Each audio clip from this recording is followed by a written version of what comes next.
ПРМ на 11 и 12 јули 2018 година влегува во НАТО. Прашањето за името во рацете на Кодзиас и Сириза. Ова е насловот на грчкиот портал Differnews.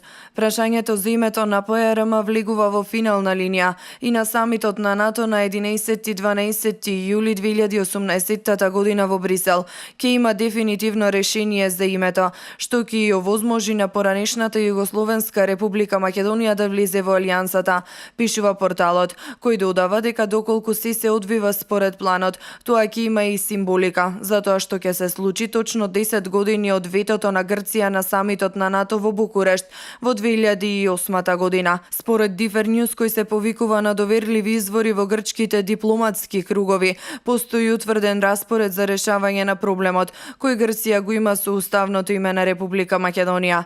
Македонија според редоследот прво ќе ги повлече статуите и целосно ќе го уништи проектот Скопје 2014 со цел да влезе во НАТО. До февруари треба да има видлив напредок. Потоа во април следната година Европската комисија ќе го представи извештајот за напредокот во проширувањето, со барањето на Македонија да добие датум за почеток на пристапните преговори.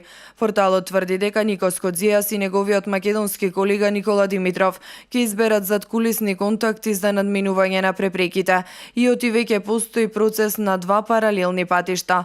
Првиот пат, кој е суштината на мандатот на Метју Нимиц, ќе вклучува дискусија околу името и опсегот на употреба, каде што е очигледно дека тешкотијата лежи во обемот и толкувањето на ерга омнес. Искусните наблюдувачи веруваат дека промена на уставното име на Македонија ќе биде многу висока бариера и можеби ќе треба да се бараат повеќе креативни решенија. Вториот е за изведените придавки, кратенки и трговски имиња. Изведените придавки го вклучуваат идентитетот и јазикот, елементи кои го допираат јадрото на македонизмот и иредентизмот на Скопје, пишува порталот, подсетувајќи дека Кодзиас постојано истакнува оти иредентизмот мора да престане. Решение со кое би се избрале словенски термини за идентитет и јазик можеби ќе понуди излез, иако ова е најчувствителното прашање, заклучува Differnews. Пред само неколку дена и грчкиот министер за надворешни работи Никос Кодзиас изјави дека е неопходно решавање на прашањето за името во првата половина на 2018 година, додавајќи дека доколку не се искористи сегашната комуникација помеѓу двете влади, многу потешко ќе биде во 2019 година.